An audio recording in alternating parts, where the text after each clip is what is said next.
Mesdames, Mesdemoiselles et Messieurs, fidèles téléspectateurs, ça a toujours été pour nous un très grand plaisir de vous présenter l'émission Talent du Travail. Bonjour et bienvenue dans cette grande émission présentée par votre humble servante de Raboc. Mesdames, Mesdemoiselles et Messieurs, dans le but de cette grande émission est la promotion de l'emploi en République démocratique du Congo. Nous ne pouvons pas parler des emplois de son si nous ne parlons pas des emplois. Voilà pourquoi, fidèles téléspectateurs, dans le série de nos activités à Matani, nous avions pu trouver une dame très dynamique. Ce soir, nous sommes à côté de la femme. Nous allons parler de la femme. Nous allons parler de plusieurs activités de la femme. Avant tout, pour découvrir ce dont on veut parler ce soir, de celle qu'on veut parler ce soir, nous allons du côté de la réalisation, qu'on nous montre en intégralité les activités de cette grande dame. Et puis nous allons revenir juste après pour deux interrogations et deux interviews. Suivons et puis nous allons revenir juste après. C'est bon. Quantité. Ok.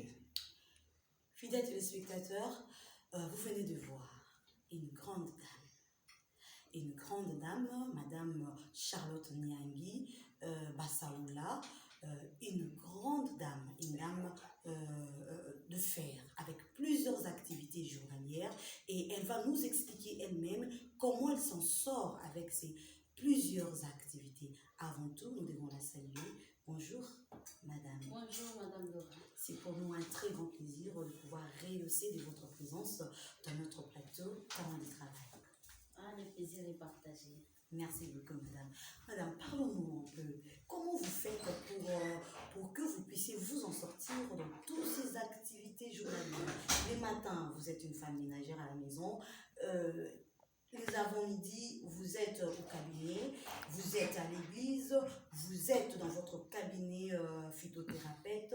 Comment vous faites pour arriver à tout gérer journalièrement? Merci beaucoup pour la parole. Je salue toutes les femmes que Dieu a donné l'occasion de nous suivre à ce net moment, et que mon Dieu vous bénisse et ne zappez pas, soyez là, vous allez découvrir beaucoup de choses. Merci beaucoup, Maman Dora, pour la question.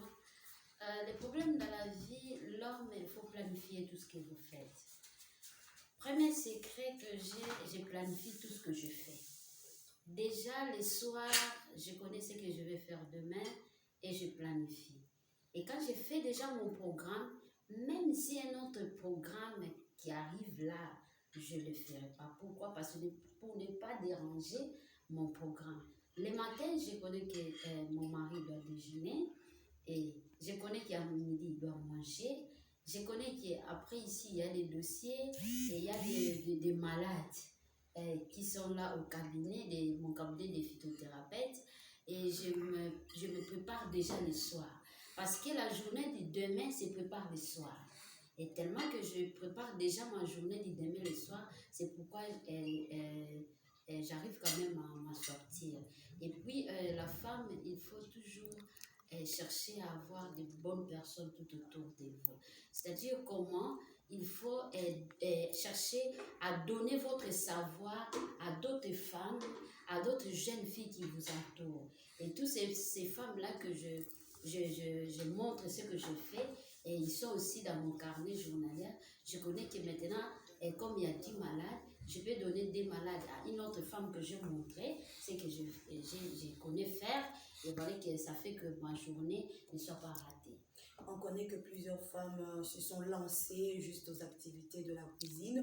Pour eux, c'est la maternité. Plusieurs activités, c'est vraiment compliqué. Il y a d'autres femmes qui n'arrivent pas à donner leur meilleur d'eux au niveau de la société. Vraiment, qu'est-ce que vous, en tant que... vous êtes aussi femme politique. Oui. Voilà. En tant que femme, qu'est-ce que vous pouvez dire à toutes ces femmes qui sont un peu lentes, qui réfléchissent dans la cuisine, qui réfléchissent à la maternité? Qu'est-ce que vous allez leur dire? Moi, je crois que la femme, elle est l'aide de l'homme. Et quand on dit quelqu'un l'aide, c'est cette personne-là est plus forte que la personne qu'on va aider. Donc, il y a des hommes qui croient que la femme est faible. Non. Parce que si tu es fort là, je n'allais pas venir t'aider. C'est ma force qui a fait qu'on puisse s'en sortir. Alors, entre nous deux, qui est plus fort? C'est moi qui est venu à l'aide. Parce que toi, tu t'es limité là-bas. Et donc, la femme, moi, je crois bien, ne restez pas seulement à la cuisine. Ne restez pas seulement à la maternité. Mais il faut chercher en dehors de deux choses-là, d'être aussi vraie aide. Parce que toutes ces histoires-là, c'est pour nous les femmes. Vous avez préparé que c'est pour nous les femmes. Vous savez, mettre au monde, aller à la maternité, l'homme n'ira pas à la maternité. Là, c'est déjà connu. Mais il faut chercher à être extraordinaire. De faire en dehors de ces deux choses-là, de faire autre chose que l'homme peut se dire, il n'y a que moi qui pouvais le faire. À ce moment-là, tu seras vraiment très utile et tu vas dépasser l'étape de l'aide et tu vas devenir utile. Parce qu'on croit que les bateaux qui viennent seconder pour accueillir une mangue, après on va les jeter, on va prendre la mangue. Les bateaux là n'est plus utile. Voyez-vous? Et c'est comme ça et la femme est qualifiée. Mais il faut se dire que je suis une mangue, je suis aussi les bâtons qui va aider pour que la mangue là descende et ça sera une très bonne chose. Donc il faut chercher en dehors de ces deux choses qui sont déjà naturelles. Il faut chercher l'autre qui est artificiel. Et on peut dire que ça, la femme ne pouvait pas faire ça. Voilà, ADG, la femme ADG. Mais qu'elle a pris tout ce temps d'étudier? Là maintenant, vous allez devenir utile. Et alors, si cette femme n'a pas beaucoup étudié, il y en a ceux-là qui n'ont pas eu cette grâce de faire des écoles comme vous. Il y en a ceux-là qui n'ont pas eu cette possibilité, n'ont pas eu la chance.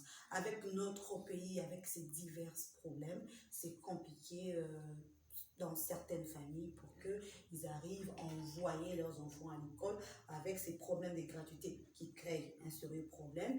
Donc, c'est compliqué. Maintenant, comment cette femme peut être utile? Parce qu'elle n'a pas beaucoup étudié. Voilà. Moi, je crois bien, là, c'était seulement l'exemple que j'ai donné. Mais la femme qui n'a pas étudié a des compétences naturelles. Dieu est bon, oui. Dieu est bon parce qu'à chacune de nous, il a donné des compétences qui est pire que spéciales. Vous allez voir que d'autres femmes n'ont pas étudié, mais je vous dis, il connaît comment faire des champs, comment tourner la terre. Et il peut choisir que la terre ici, il n'est pas l'agronome, hein. Il peut choisir que la terre ici, je peux mettre les maïs, ça pouvait aller. Parce que faire les champs ne demande pas seulement il faut faire l'agronomie. Non, non. Voyez-vous, il y a des histoires, il y a des travaux, même si tu n'as pas étudié, tu pouvais le faire. Oui, tu pouvais le faire comme les champs. Il suffit seulement qu'on vous montre que là où il y a la terre noire, avec les arachides, ça va. Quand vous voyez un peu sablé là, avec les maïs, ça pouvait aller. Oui, question de curiosité, on était parti aussi dans votre champ, nous avons vu tout ce travail que vous êtes en train de faire là-bas, un très grand travail. Et là aussi, vous avez des femmes qui vous encadrent dans l'agriculture. Oui, parce que ces femmes-là, ils n'ont pas étudié. Mais ces femmes-là ne manquent pas les piments, ne manquent pas du sel dans leur maison. Et quand ils apportent ça, et l'homme, quand il va se dire, c'est moi qui devais donner l'argent pour qu'on aille acheter les sels. Mais cette femme-là est venue avec ça. Oh, mais à ce moment-là, tu n'es plus aide, tu deviens maintenant utile. Parce qu'on croit que quelque chose qui aide là, on peut abandonner. Voilà. À chaque fois qu'on a un objet pour aider à aller quelque part, on la laisse. Quand on met un pont pour passer, les ponts là, on a parfois l'intention d'enlever ça. Parce que dans ça, ils sont déjà. Voilà. Donc, à ta il n'y a pas de problème. Voyez-vous, c'est l'aide là, nous sommes aides. Non, il faut chercher à être utile. Voilà. En dépit de notre aide, il faut chercher à être utile. Parce que notre aide à côté de l'homme est tellement limitée et tellement naturelle que parfois l'homme ne sent pas même le poids de cela, hein, parce que mettre au monde, c'est pas peu de choses, hein, mais tellement qu'il connaît que c'est à charge depuis la création. Et donc il voit ça seulement, que ça va faire. Voyez-vous, alors il faut chercher à être utile. Aujourd'hui, là, il y a des formations qui ne coûtent rien. Qui ne coûtent rien, monnaie zéro. On vous forme là, parce qu'il y a des structures, il y a des ONG. Toi, la maman qui me suit là, va chercher à faire quelque chose. Il faut se dire que ce que je fais là à la maison, c'est bien. J'ai des beaux enfants, je sais bien préparer, mais il faut se dire, je vais encore être utile. Merci L'utilité, beaucoup. c'est voir Merci à beaucoup, un madame. travail. Voilà. Un Nous travail. voulons dire, est-ce que vous, par rapport à ces multiples activités, est-ce que votre mari vous autorise? Parce que là, on sait que quand une femme a plusieurs activités, donc elle est tellement rare à la maison. Est-ce que votre mari accepte toutes ces activités-là? Ouais. J'ai béni le Seigneur parce qu'il m'a donné un mari bien. Un mari bien, un mari qui m'aide beaucoup. C'est-à-dire que quand on s'était mariés, alors il a trouvé que je ne suis pas seulement aide. Donc, c'est-à-dire, nous deux, nous devons nous aider. Pourquoi? Parce qu'il a trouvé que chez l'autre femme ici, il y a un travail. Moi, j'ai un travail. Et donc, moi aussi, je dois l'aider pour qu'elle aussi puisse m'aider. Voyez-vous, c'est tout là d'aide semblable dans mon foyer. En tout cas, c'est réciproque. Okay. Pourquoi? Parce que moi, je me fais déjà utile quelque part. Lui est déjà utile par sa nature d'homme. Et donc, il s'est dit que non, il faut que je puisse l'aider. En tout cas, il ne m'empêche pas, il m'accompagne, il m'encourage beaucoup.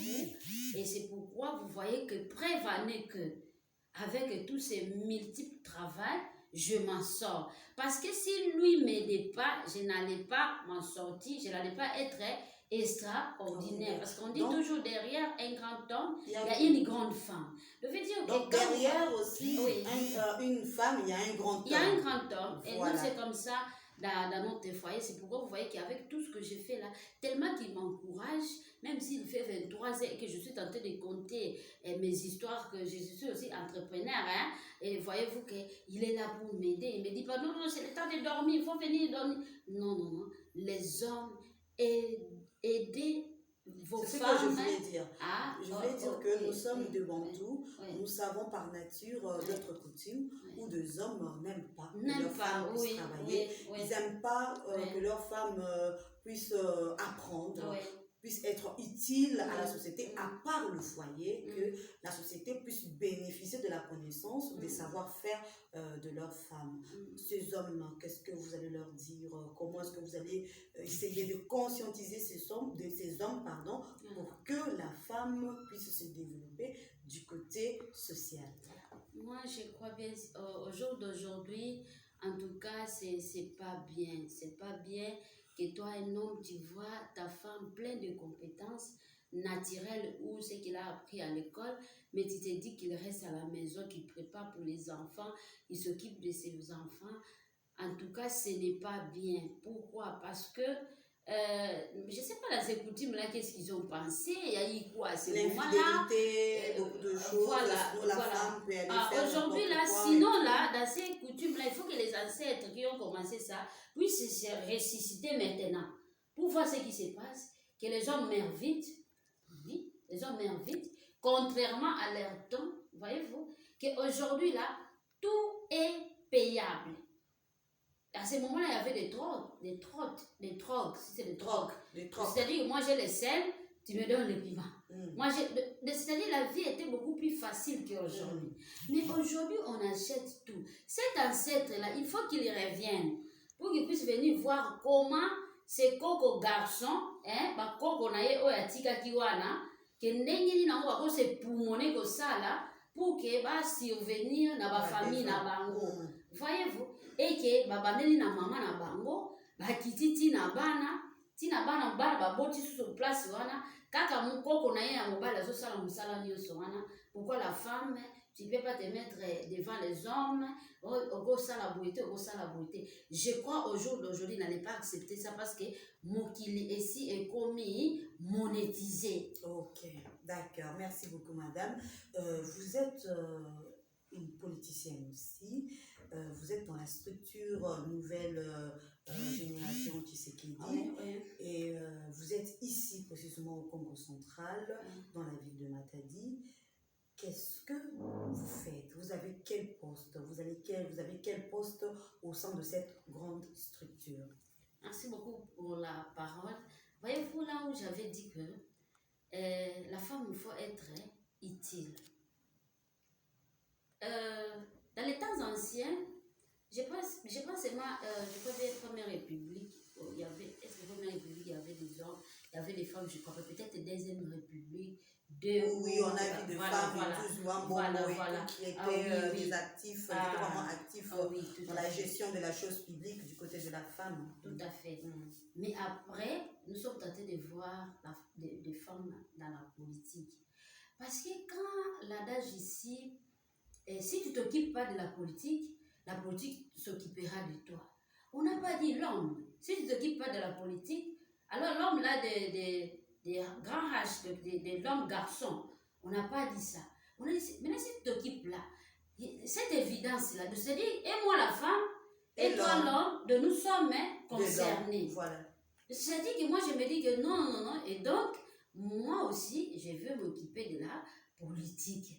Parce qu'on n'a pas dit là-bas homme, garçon seulement, pas homme, fille, non. D'ailleurs là-bas, on n'a même pas, on a dit seulement directement, si tu ne t'occupes pas de la politique, de nous tous nous sommes concernés. Au jour d'aujourd'hui, maintenant, on emboîte un peu les pas, la femme, vous voyez, dans les partis politiques, même dans notre assemblée, professeur Gessali, il y a une femme qui a été là comme présidente au Parlement, oui, et je le salue et je le félicitais beaucoup, malgré on n'a pas eu la chance de continuer, de demeurer là-bas, mais c'est déjà bien pour moi. Et je suis tentée de voir toutes les premières dames être actives. Contrairement quand je rentre, parce que nous on a frôlé un peu Kassavou, parce que nous on est vraiment de la génération de Mobutu. On connaît tout ce que Mobutu a fait, mais les Kassavou, peut-être par causerie. Alors moi, je n'avais jamais vu la femme de Kassavou être active comme ce que j'avais vu à la femme de notre président qui vient de partir et de notre président actuel, de Félix. Donc maman Olive et maman Denise, sont vraiment des femmes actives en politique. Elles arrivent à accompagner leur mari par rapport à leur vie. Voilà. Tel qu'il n'était pas le cas dans l'état de Kassavou. Voyez-vous? Alors je me dis, maintenant, moi, qu'est-ce que je dois faire? Je me regarde moi-même. La femme, il faut toujours chercher qui suis-je? Qui suis-je? Je me dis, quoi qu'il en soit, dans la politique, on cherche quoi? Dans la politique, on cherche, il faut seulement, 1, savoir parler. 2, avoir la connaissance. 3, il faut le courage. 4, il faut aimer ton pays. Je me dis, bon, dans les 4 choses clés ici, qui peut faire que cette personne peut faire la politique, est-ce que moi j'ai ça? Je me regarde, je dis, non, moi j'ai ça. Je dis à mon mari, mais tu trouves comment? Parce que la femme, ce que tu penses là, c'est qui nous dit parfois. Hein? Tu connais quelque chose, mais tu ne sais pas partager ça avec ton mari. Oui. Tu as peur de ton mari. Madame, il y a des femmes qui ont peur de leur mari. Je ne sais pas pourquoi.